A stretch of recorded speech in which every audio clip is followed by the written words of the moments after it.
Sejam bem-vindos ao canal Augusto Ascioli de Oliveira, criado no site YouTube para a produção de vídeos de interesse público. Se vocês ainda não estão inscritos neste canal, nos honrem com a adesão a esta trincheira do bem, voltada para a melhoria da qualidade de vida de todos nós.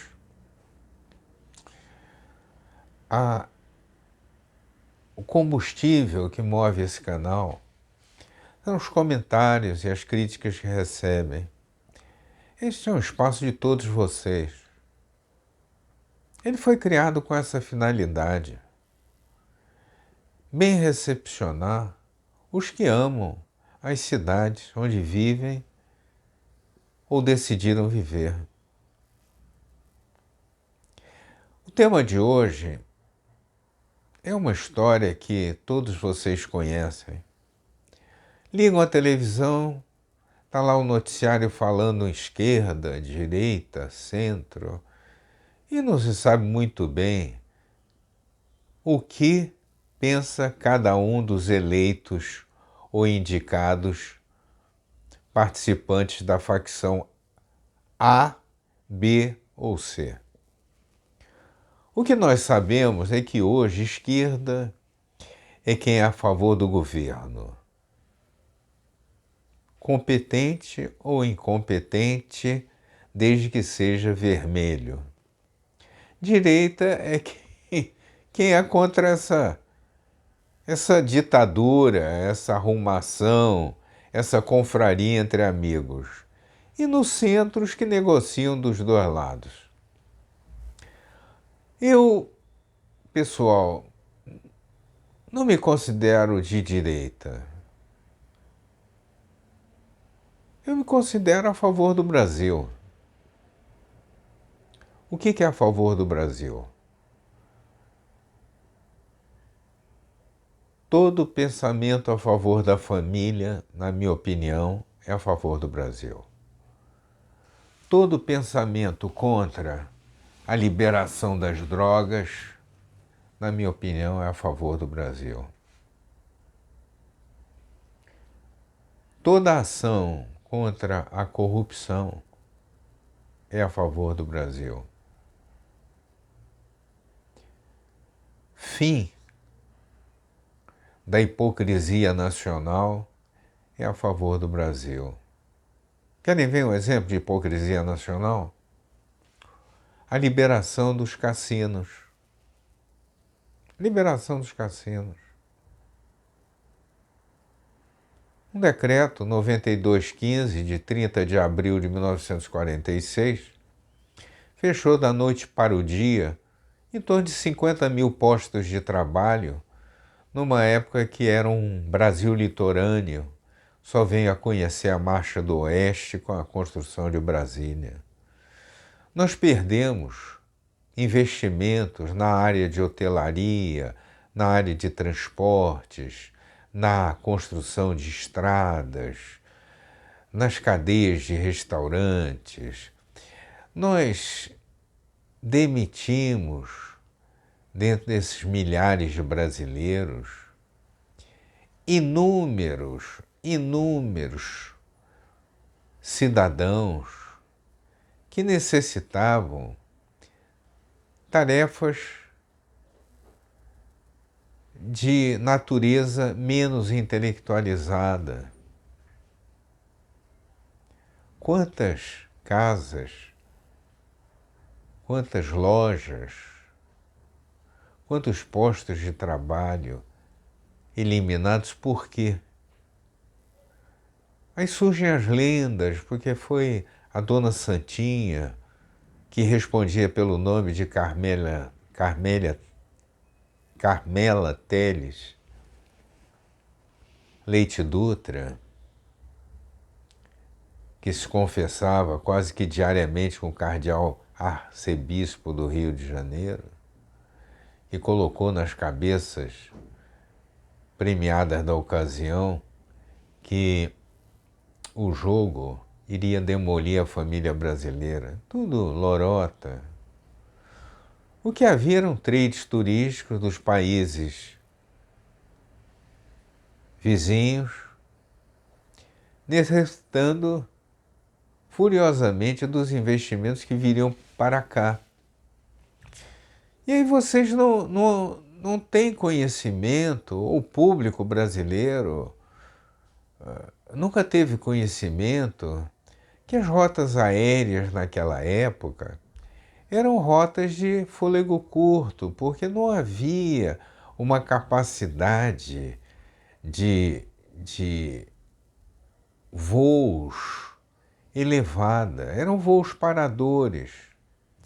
Então saíam os voos de Los Angeles, desciam Cidade do México, iam descendo a América Central, Venezuela, Colômbia, Peru, Chile, Argentina, Uruguai, Brasil, através de Rio e São Paulo. E esses voos iam depositando turistas naqueles países. Acontece que o turismo no Brasil foi crescendo tanto e tanto, que a esses turistas passaram a seguir a rota até o final, desembarcarem no Brasil e percorrerem o território brasileiro, quer dizer, pontificando Campos de Jordão, Petrópolis, Teresópolis, as estâncias hidrominerais. Os artistas brasileiros começaram a ter exposição internacional. Os cassinos, seja o Quitandinha, o Copacabana Palace, a Urca, o Cassino Atlântico, começaram a bombar, entendeu? Os shows. Olha, pessoal, muita coisa envolvida para se continuar acreditando nessa lorota que foi por causa da família brasileira. A grande preocupação do povo brasileiro deveria ser os males causados ao Brasil e ao turismo no Brasil e ao povo brasileiro pela proibição dos cassinos, que liberou uma corrupção infinitamente maior para que o jogo ficasse clandestino. Essa corrupção evoluiu para os cenários políticos a tal ponto que hoje em dia quem controla o jogo no Brasil é o governo federal, através de milhares de lojas comandadas pela Caixa Econômica Federal. Então o jogo no Brasil nunca deixou de existir. Só que existia o jogo do Brasil clandestino, com a anuência e apoio de fontes corruptas, e o jogo no Brasil bancado pelo governo. Quem perdeu? O Brasil. Sem dúvida, é sempre quem perde. O povo brasileiro deixou de jogar? Jamais. Aqui se joga desde criança. Eram as figurinhas, o bafo-bafo, não é? Era o jogo de palitinhos. Era o buraco, se lembram do buraco? Buraco. As rodadas de pôquer nos apartamentos. Os apartamentos luxuosos em alguns bairros conhecidos. Eu não vou nem citar para não valorizar. Já estão valorizados demais. Mas vocês sabem que o jogo sempre existiu. Agora, infelizmente, o brasileiro nunca se deu conta que quando o jogo foi fechado no Brasil e milhares de brasileiros se suicidaram, tiveram infarte, as famílias foram praticamente desmontadas, empresários faliram do Cabo Orange ao Arroio Chuí. Nunca se pensou no fato de que Las Vegas, naquela época, engatinhava. O fechamento dos cassinos no Brasil favoreceu Punta del Este, Montevidéu, Buenos Aires, Mar del Plata, Patagônia, Ushuaia, não é? Vina del Mar, Valparaíso, Santiago, não é? Lima, Bogotá, Caracas. Mas o grande ganhador, pessoal, com o fechamento dos cassinos do Brasil foi mesmo Las Vegas. Hoje vocês vão a Las Vegas e vão encontrar cassinos montados em mega hotéis, com teatros fantásticos, confortabilíssimos, apresentando o melhor dos entretenimentos mundiais. E nós aqui no Brasil assistindo. Nossos mega hotéis servem de dormitório, quando muito até vendem umas refeições. Vamos incrementar a indústria turística no Brasil. Vamos acabar com essa hipocrisia. Eu, quando vejo os políticos falando em a abertura dos cassinos vai liberar uma série de problemas negativos para o povo brasileiro. Mentira! São os mesmos políticos que carregam dinheiro na cueca, vendem emendas, negociam fundos partidários. Olha, pessoal, quem sabe da vida do brasileiro mesmo é aquele que rala todo dia para levar para casa as 3 refeições. É aquele que é enganado diariamente por esses políticos que não têm caráter, não têm dignidade, não têm patriotismo. Aquele mesmo patriotismo que a esquerda dos anos 50 defendia e hoje está mais voltada para a liberação das drogas, que a universidade transforma em militantes. A esquerda de hoje em dia é uma caricatura da verdadeira esquerda. Olha, pessoal, eu conheci a esquerda na minha própria casa.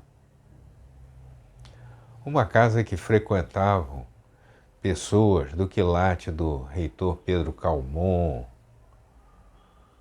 Pascoal Carlos Magno, poetas, pensadores, e se exaltava o Brasil, a família, os princípios. Essa era a esquerda. A esquerda de hoje até desconsidere. O indivíduo que se chama de esquerda hoje, eu tenho até pena dele. Tá? Outro dia eu vi uma deputada que eu até tinha em alto conceito. Eu a identificava como uma esquerdista de raiz e tal. Veio a se orgulhar de ser seguidora do Stalin, criminoso, genocida, um idiota, um ignorante, que passava a madrugada selecionando quem iria mandar para os gulags, quem iria fuzilar, se o fuzilamento ia ser antecedido de uma tortura ou não. E ela dizendo orgulhosa, numa sessão da Câmara Federal, que ela era seguidora de Stalin. Meu Deus do céu, quando eu vi aquilo, eu disse, meu Deus do céu, que bela oportunidade de ficar calada. E quando eu vejo esses camaradas aqui que se dizem de direita, ou eu sou de direita, meu Deus do céu, direita era o Hitler, direita era o Mussolini, era o Salazar, era o Franco. Tenho vergonha de dizer isso. Eu quando vejo os brasileiros que acreditam em princípios, indo aos Estados Unidos, buscar apoio de Elon Musk e senadores ou deputados americanos. Meu Deus do céu! Vamos resolver as coisas do Brasil entre brasileiros. Essa turma de fora, para mim, são estrangeiros que, para entrarem no território nacional, precisam de visto ou um acordo bilateral, mas não passam de estrangeiros.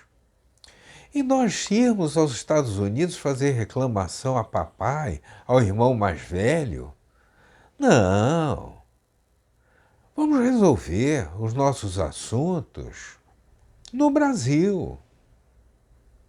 Então, se vocês veem um Supremo Tribunal Federal com apenas um único juiz concursado, alguma coisa está errada. Chamarem ministros nomeados, indicados de magistrado, pessoal, com licença, eles não são magistrados. Nenhum deles ralou em tribunais de primeiro grau, percorreu as diversas instâncias, presidiu audiências. Olha, pessoal, os juízes, para obterem essa graduação, esse importante posto, passam décadas estudando. Se submetem a concursos públicos duríssimos. Então, quando eu vejo essa turma apoiada nos pés de barro de um Rodrigo Pacheco, presidente do Senado. Quem é Rodrigo Pacheco, meu Deus? É um camarada que ele olha para mim e não me dá firmeza. Ele não passa para mim a segurança que o presidente de um congresso deveria passar. Se omite quando não poderia se omitir. Nós temos deputados que falam na tribuna, dizendo que, olha, nós não podemos falar, podemos ser presos. Que sejam presos! Agora não podem confessar para o outro que não estão dispostos a oferecer a cara à tapa. Vocês foram eleitos pela população. Tem que se arriscar. Eu me lembro muito bem que eu era um garotinho frágil, inteligente, mas frágil, baixinho e tal. E tinha uns maiores na turma que me ameaçavam. Ó, garoto, vou te dar umas porradas e tal. Tudo bem. Aí um dos meus irmãos, o Aristarco, se você quer aprender judô, eu disse, quero. E eu comecei a aprender judô. Olha, pessoal, eu ainda não sabia nada de técnica, não sabia rudimentos iniciais e tal. Mas o judô me deu uma autoconfiança que o primeiro daqueles valentões que veio a se meter comigo, a gíria da época era se fechou, se arregou, não quis pagar para ver. E é isso que está faltando aos nossos representantes na Câmara e no Senado. Toda a estrutura do Supremo está apoiada nos pés de barro do Rodrigo Pacheco. Querem resolver a situação? O alvo se chama Rodrigo Pacheco. Atuem contra ele. Tirem ele do cargo. E vocês verão um novo Brasil. Agora, por favor, não visitem mais os Estados Unidos e nem alardeiem que o deputado fulano ou o senador Beltrano vai agir contra o Alexandre de Moraes. Vocês querem saber de uma coisa? O Alexandre de Moraes tem o valor dele, sim. Tem o valor dele porque ele está enfrentando todos vocês e vocês estão se fechando, estão se arregando. Gilmar Mendes vem com aquela cara dele, que não enfeita fotografia, e impõe o que ele quer, fala com o deboche que quer. O ex-ministro da Justiça, o Flávio Dino, impõe o que quer, com a empáfia que quer, com a ousadia que quer. Eu tenho que admirá-los, porque eles encaram vocês. Está na hora de vocês subirem o ringue e pagarem para ver. Essa história do 8 de janeiro, isso foi uma trama armada. Agora, uma trama armada que vocês caíram. E vocês estão dando pilha. Vocês sabem por que o Bolsonaro é chamado de mito e toda a população, toda, sem exceção, eu digo a maioria da população, quer tirar fotografia ao lado dele? Por uma razão. Porque ele encarna o que vocês não encarnam. Ele é de fato uma liderança. Eu atualmente vejo nomes surgindo e nomes que têm peito. E esse recado é para você, Nicolas. Você me representa. Você tem o que alguns já sinonimizaram de uma forma até grosseira. Mas você representa aqueles que votaram em seu nome. Marcel Van Hatten, você me representa. Eu tenho orgulho de sabê-lo congressista. Existem muitos outros que a memória deste quase oitentão não está permitindo se lembrar, o medo de errar num sobrenome e tal. Mas saibam aqueles que querem subir no ringue, que têm o meu respeito. Agora, uma coisa eu vou pedir para vocês. Chega de ir nos Estados Unidos pedir apoio do irmãozinho mais velho. A parada é aqui dentro, no Brasil.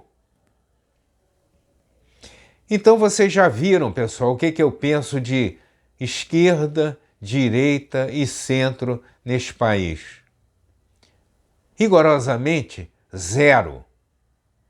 O Brasil tem que se resolver a partir dos nacionais. Este vídeo foi produzido por Augusto Ascioli de Oliveira, que irá completar no dia 14 de agosto 79 anos, bem vividos. Sou filho de Esdras Ascioli de Oliveira e Laurene Ascioli de Oliveira, dois guerreiros. Minha família já teve um grupo de 9 irmãos, alguns nos deixaram por um espaço existencial que acredito melhor. O número de sobrinhos e sobrinhos netos fugiu ao controle. Nem nós mesmos sabemos.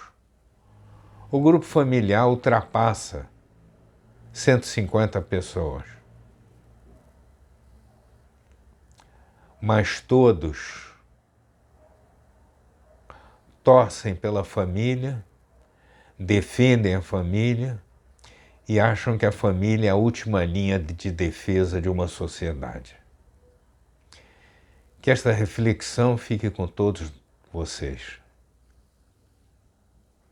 Um forte abraço desse nacional Augusto Ascioli de Oliveira.